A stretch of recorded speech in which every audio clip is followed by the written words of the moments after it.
There are people who seem made of a rarer, more sensitive, deeper material, souls that don't fit easily into the ordinary flow of life, who feel too much, think too much, and love with an intensity that even frightens themselves. These souls sometimes cross long emotional deserts before they find a love that truly resonates with their essence. But why does this happen? What role do the universe and the psyche play in this process of waiting, refining, and revelation? In this video, we'll dive into the depths of the soul, according to Jung, to understand how the inner journey shapes those who refuse to settle for the superficial. Preparing for true love isn't only about finding another person, it's about finding yourself. If this message resonates with you, comment below. I allow myself to be shaped for the love I deserve. According to Jung, the human journey toward wholeness depends on integrating our deepest and often unconscious parts. When we speak of rare souls who haven't yet found true love, we're actually talking about individuals in the midst of individuation, the path of self-knowledge that leads to the realization of the self, meaning the inner totality. Before experiencing true love, these souls are confronted with their projections. Jung explains that we project onto others what we haven't yet recognized in ourselves, our unintegrated desires, fears, shadows, and romantic ideals. That's why these souls tend to be disappointed by loves that seemed promising, but were, in truth, only reflections of their unresolved inner parts. The shadow, another central Jungian concept, represents all the aspects we reject or repress. The rare, sensitive, introspective soul often needs to face this shadow before being ready for a deep relationship. It's as if the universe, or the collective unconscious, demands an inner purification so that true love isn't just passion, but transformation as well. There's also a need to integrate the masculine, animus, and feminine, anima aspects that live within each of us. Harmony between these polarities makes it possible to meet the other without dependency or neediness, but with genuine surrender. The shaping of these souls isn't a punishment, it's a preparation. The universe molds, sharpens, and strengthens them not to delay love, but to make it possible in its most elevated and conscious form. For rare souls, solitude isn't a detour. It is often a sacred stage, a true rite of initiation, orchestrated not only by external circumstances, but by a deep internal movement that answers the soul's call for wholeness. From a Jungian perspective, this solitude isn't a lack of connection, but an invitation to introspection, to listening, and to diving into one's own psyche.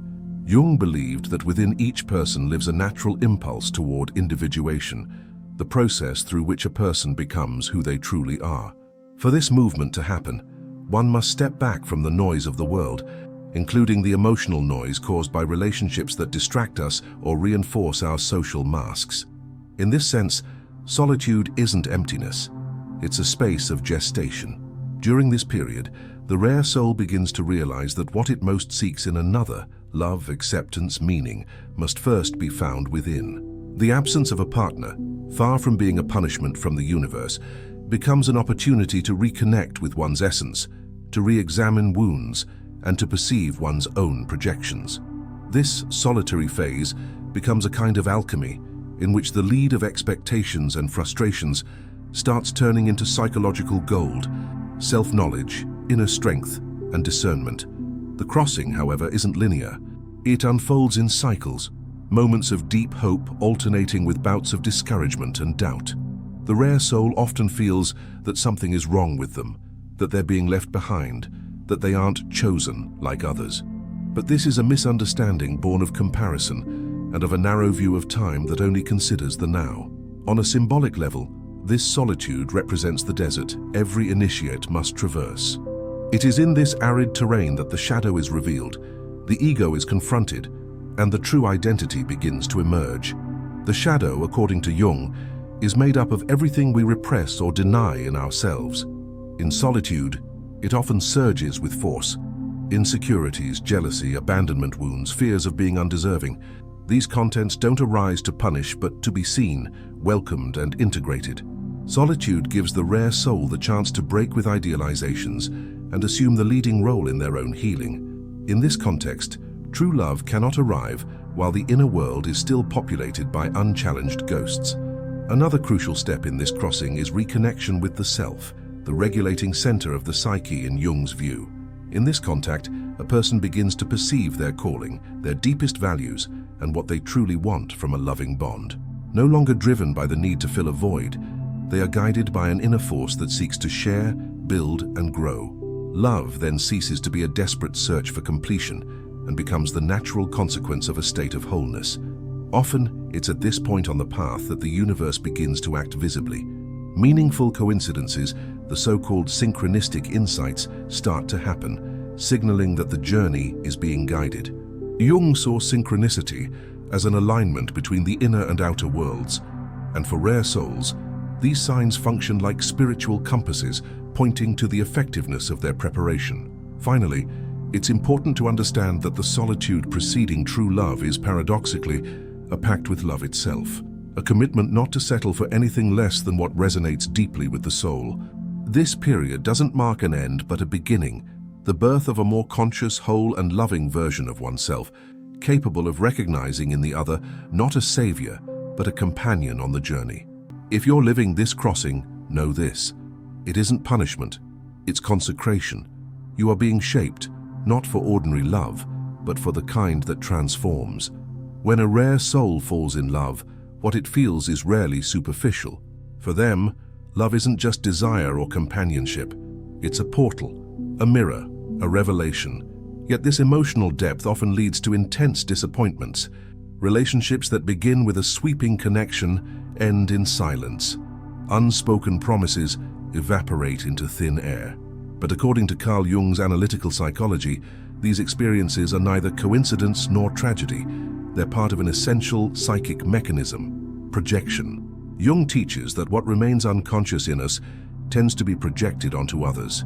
We project our ideals, needs, traumas, desires, and even the love we haven't learned to give ourselves.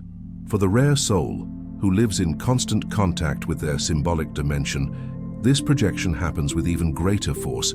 They don't fall in love with the person as they are, but with the unconscious image they've placed upon them. And when that image dissipates, when reality asserts itself, the pain of disillusion arrives, which is nothing more than the unconscious removing its magic lens. This dynamic is especially intense in romantic relationships. The rare soul may idealize the other as someone who will finally understand them, fill them, rescue them from the feeling of not belonging. This expectation, even if silent, creates a gap between what is expected and what the other can actually offer. Jung explained that these projections aren't moral errors, but natural phases of psychic development. Their function is to reveal us to ourselves, and precisely because of that, they generate frustration. What we see in the other is, in part, something we haven't yet been able to claim as our own. What's most curious is that these romantic disappointments, seen by many as mere failures, represent crucial opportunities for self-knowledge in Jung's view. The fall of illusion is the moment we can see ourselves more clearly. What exactly did we project onto that partner? Which aspects of our shadow were at play? What were we hoping to receive? And why was it so necessary? These questions aren't easy, but they are liberating. As the rare soul walks this path of losses and revelations, they begin to realize the other never had the obligation to meet their unconscious expectations. A process of withdrawing projections then begins, one of the most important steps on the individuation journey. In that withdrawal, true healing starts.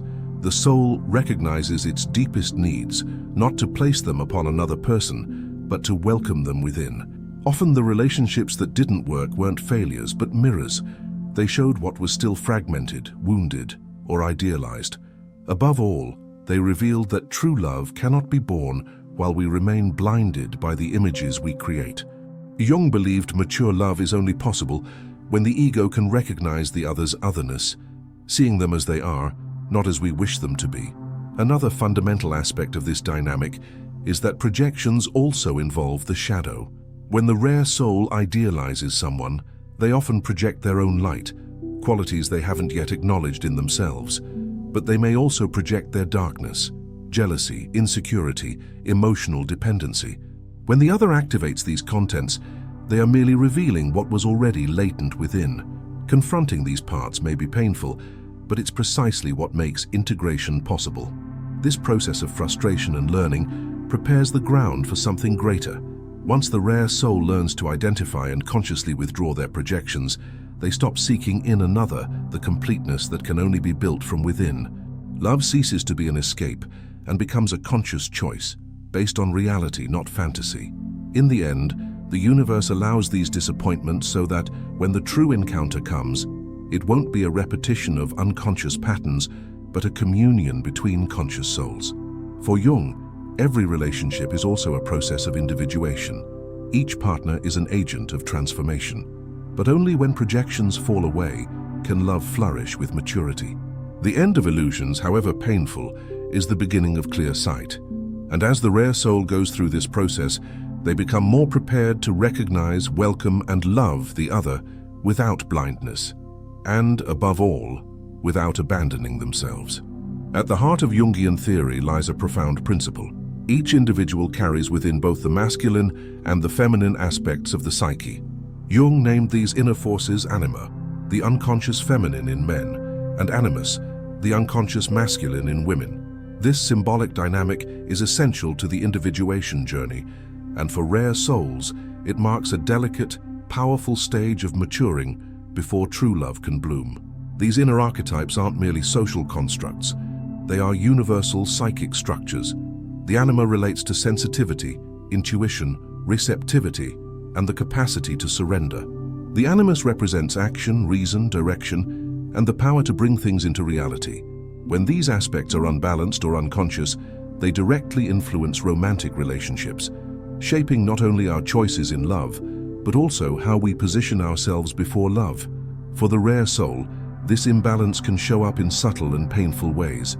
Women who project an idealized animus onto partners tend to fall for figures of authority, intellectually dominant or emotionally unavailable. Men who project their anima get involved with mysterious, sensitive women who are often unreachable or emotionally unstable. These relationships, intense and laden with idealization, are in fact reflections of unintegrated inner parts. The dance between anima and animus is therefore a fundamental stage in preparing for real love. When these archetypes are unconscious, they take over relationships, creating bonds based on neediness, fantasy, or submission. But when they are recognized, faced, and integrated, something changes profoundly. The individual begins to relate to themselves more completely, and as a result, becomes capable of loving another with greater balance and presence.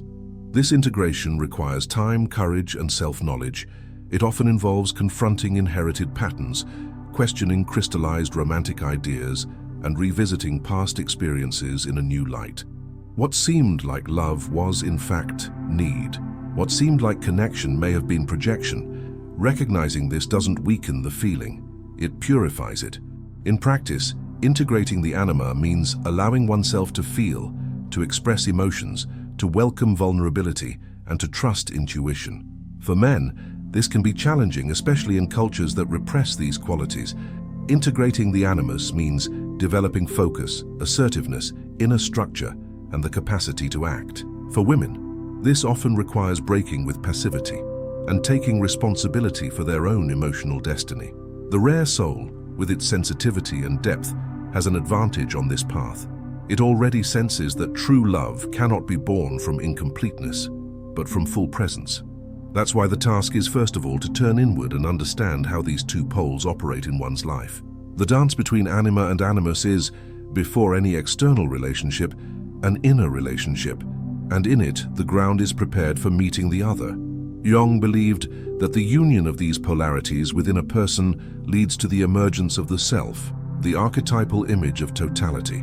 This means that loving consciously is only possible when we recognize and reconcile our opposing parts. There's no longer a battle between reason and emotion, between impulse and restraint.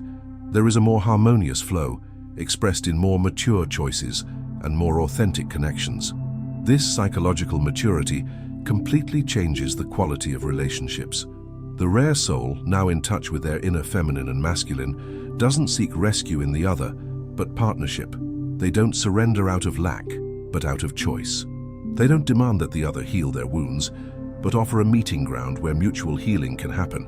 And that is precisely why the universe seems to delay true love for these souls, because the love they came to live cannot be sustained by projections or emotional dependency.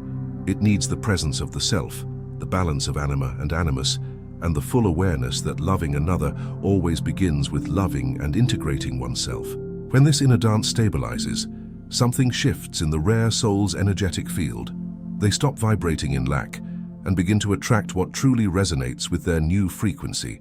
The love that arrives is no longer a challenge to the ego, but a celebration of individuation.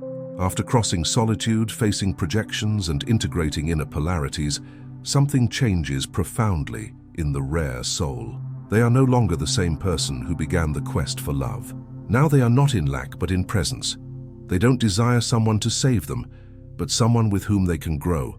This new inner state, more whole and conscious, creates the symbolic space for the true meeting to happen, not as a starting point, but as a synthesis of all that was lived and worked through in the silence of the inner journey.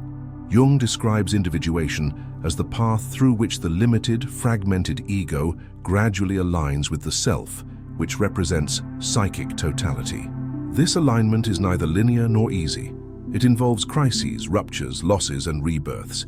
Yet it is precisely this crossing that prepares the inner ground, so that the love that arrives is not merely a feeling, but a reflection of the individual's spiritual and psychological maturing. For the rare soul, true love doesn't appear as an escape or a solution to their dilemmas. It comes as a response to an inner frequency that has been slowly built. And what's most intriguing is that this love doesn't come only in the form of emotional compatibility or intellectual affinity. It comes with symbolic depth. The other appears not as a missing piece, but as a reflection, an extension, a fellow traveler with whom the journey continues, now in shared form. It's important to understand that, at this level, the relationship doesn't eliminate challenges, but their nature changes. Conflicts no longer threaten identity. They become invitations to mutual growth. Differences are no longer obstacles, but opportunities to broaden awareness. This is the true encounter from a Jungian perspective, a relationship that serves the individuation of both, that mirrors the unconscious constructively, and that expands rather than limits each person's field of possibility. The universe, in its symbolic language, recognizes when a soul is ready for this kind of love. There's no set date or formula for it to occur, but there are signs, subtle movements that indicate something has aligned. It may be a synchronicity, an unexpected reunion, an inner change that precedes the meeting. Jung called this synchronicity, when the outer world responds to the inner state of the soul. For rare souls, these encounters are almost always wrapped in an aura of destiny, deep meaning, and quiet recognition. At this point, the soul no longer seeks overwhelming passions that numb consciousness. It desires bonds that expand, that inspire, that offer solid ground for building something lasting and real. Love ceases to be torment and becomes a temple, a space where both can be whole, where shadows aren't hidden but welcomed, and where there is room for vulnerability, admiration, and respect. This kind of relationship can't be forced. It's the fruit of a rare alignment between two individual processes that have reached a compatible level of maturity. And perhaps that's why it seems to take time for these souls to find each other, because the universe isn't simply uniting two people. It's uniting two processes, two stories, two unconscious worlds that, when they meet, recognize and enhance each other. Jung saw true love as a transformative experience, not because of its enchantment, but because of its capacity to reveal what still needs integration. Even in the most harmonious union, the other remains a mirror, now in a more conscious way. And that means the relationship continues to be fertile ground for individuation. The difference is that now it's no longer about seeking in the other what is missing, but about sharing with the other what has already been found. The love that arrives after this path isn't the end of the journey.